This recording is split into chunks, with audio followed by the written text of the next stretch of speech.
অমিতদা, আজকে ইস্ট বেঙ্গল কোচের পদ থেকে পদত্যাগ করলেন কার্লেস কুয়াদ্রাতো। টানা 5 ম্যাচে হারের পর এমনিতেই তার উপর একটা চাপ ছিল, এবার তিনি সরে দাঁড়ালেন। এই কোচ পরিবর্তনটা মরশুমের একেবারে মাঝখানে বলতে গেলে কতটা এফেক্ট ফেলবে? আদৌ কোনো এফেক্ট কি ফেলবে ইস্ট বেঙ্গল দলে? প্রথম কথা হচ্ছে কোচ পরিবর্তন তো একটা ঠিক আছে, একটা সাকসেস না পেলে কোচকে পরিবর্তন হতেই হয়, পৃথিবীর সব জায়গাতেই ঘটেছে, ফলে এখানে তার কিছু ব্যতিক্রম হয়নি। কিন্তু যে আসবে, আমরা পরেরটা ভাবি না, যে আসবে তার পক্ষে আবার এই টিমটাকে নিয়ে তার একটা চিন্তাধারায় সেট করতে একটা মিনিমাম সময় যে কোনো কোচেরই লাগে, একটা কম্বিনেশন করতে যে কোনো কোচেরই লাগে, সেইটা কতটা করতে পারবে সেটাই একটা বড় প্রশ্ন। এবং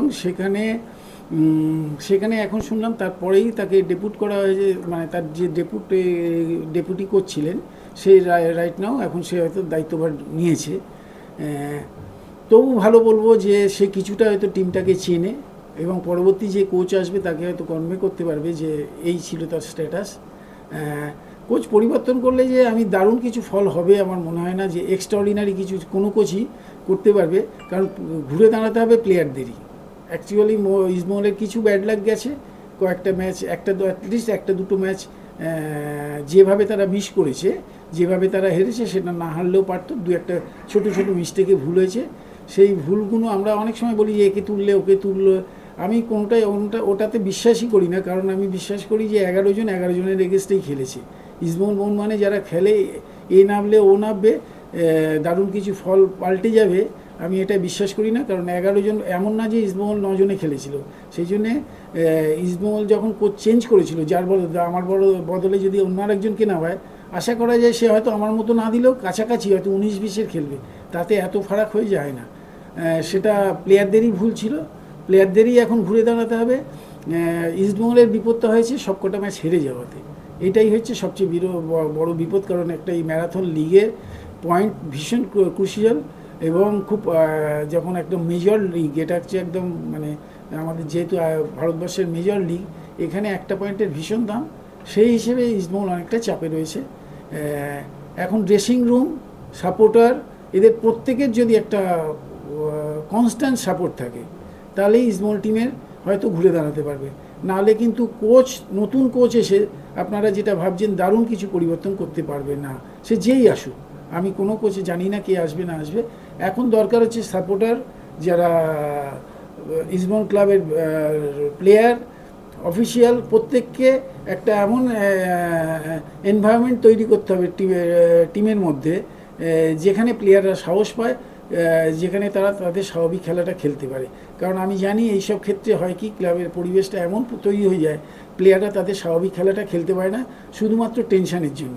সেই জন্যে আমি চাই যে এই টেনশনটা যেন ইস্টবেঙ্গল ক্লাবে না থাকে, তাহলে হয়তো আগামী দিনে প্লেয়ার তো ভালো সই হয়েছেই, একটু ফিটনেসের অভাব আছে, সেটা তারা প্লেয়াররা এক্সট্রা প্র্যাকটিস করে, অর্থাৎ এদের টাইট শিডিউল, এক্সট্রা প্র্যাকটিসও মুশকিল, টাইট শিডিউলের মধ্যে যতটা করে নিজেকে তারা গুছিয়ে নিয়ে ইস্টবেঙ্গলকে আবার রুখে দাঁড়াতে হবে, এটা প্লেয়ারদেরই দায়িত্ব।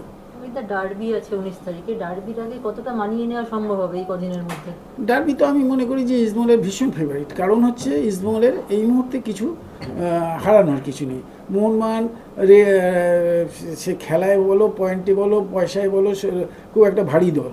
হ্যাঁ, কতটা কি খেলছে সেটা সবাই দেখছে, দারুণ কিছু খেলছে না মোহনবাগান, এমন কিছু ফুটবল খেলেনি যেটা মনে হচ্ছে যে আইএসএলের একটা সেরা টিম, বা আমরা নতুন কিছু এখনও দেখিনি। এমন একটা আইএসএল একটা সুপার লিগ, যেখানে একটা কিছু নতুন প্রতি বছর কিছু দেখা যায়। আগে যেমন রয় কৃষ্ণকে দেখতাম যে হ্যাঁ নতুন কিছু করছে, সেরকম এখনও মোহনবাগান থেকে কিছু দেখা যায়নি। ফলে সেই জায়গায় দাঁড়িয়ে বলবো ইস্টবেঙ্গলের তো কিছু হারার নেই। সেখানে তো ইস্টবেঙ্গলের কাছে এক্সপেক্টেড, দর্শকদের কাছে যে এই হবে, সেখানে আমি মনে করি যে ইস্টবেঙ্গল অনেক অ্যাডভান্টেজেস পজিশানে আছে। ফলে ইস্টবেঙ্গল শুধু একটাই, আর একবার বলে দিচ্ছি, ইস্টবেঙ্গল শুধু একটা ক্লাবের এনভায়রনমেন্ট, যাকে বলে ড্রেসিং রুম এনভায়রনমেন্ট, সেটা একটা ইস্টবেঙ্গলি স্টাইলে যদি করে নিতে পারে, ইস্টবেঙ্গলের একটা এই ব্যাপারে বড় সুনাম আছে, ছিল, সেই জায়গাটা ফেরত চলে আসতে পারে, ডার্বির মতনই হবে, পাবলিক উপভোগ করবে। বাঙালি কোচকে কি আনা যায়? কারণ আমরা সবসময় বিদেশি কোচের কথা ভাবি, বাঙালি বা দেশি কোচ, হ্যাঁ, মানে অনেকেরই প্রো লাইসেন্স আছে কিন্তু তাদের ইগনোর করা হয়। একমাত্র খালিদ জামিল দেখছি কোচিং করাচ্ছে।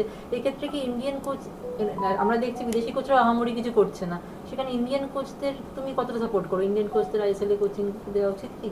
আমি প্রথম কথা কোচিংয়ে যে দারুণ কিছু বড় ফারাক হয়ে যায়, মানে বিদেশিদের দেখে হয়তো আমি এটা বললেই হয়তো অনেকের সাথে সাথে ম্যানচেস্টারের এমন এমন কোচের কথা বলবে যাতে ভারতবর্ষের যা দাম কোচটারও তাই দাম, সেরকম কোচের নাম বলবে। সেই জন্য আমি মানে কন্ট্রোভার্সিতে যেতে চাইছি না। কোচ কি সত্যি সত্যি দারুণ কিছু পরিবর্তন করে দিতে পারে? আজকে বললে, আমি অন্তত জানি, আজকে বললো রাইট দিয়ে খেলা হবে, সারা ভারতবর্ষেও তো কোচিং হচ্ছে, শুধু সুপার লিগে তো কোচিং হচ্ছে তাই তো না, first division, second division, third division. Coach যা বলে ঠিক তার উল্টো খেলাটা হয়তো মাঠে খেলে, প্লেয়াররা মাঠে খেলে। সেখানে কিছু ম্যাচিওর ছেলে থাকলে তারা ফরমেশনটাকে রাইট করে দিতে পারে, কোচ একটা বেসিকটা বলে দিতে পারে। সেটা আমি মনে করি ইসমলের যারা অফিসিয়ালও আছে তারাও কিন্তু এই বেসিকটা জানে।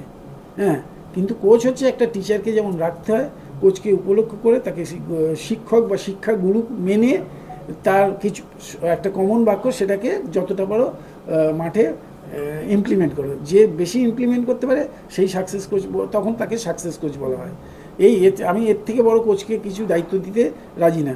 কোচ এমন কিছু, যদি কোচই থাকতো, কোচেদের যদি এত বড়ই ভূমিকা থাকতো, তাহলে ভারতবর্ষে পরের পর প্লেয়ার উঠেছে। সুনীল ছেত্রী 17 বছর খেলতে হতো না, 7 বছরের সময় আর একটা সুনীল ছেত্রীর জন্ম হয়ে যেত, তারপরের বছর তার 7 বছর পর আর একটা সুনীল ছেত্রীর জন্ম হয়ে যেত।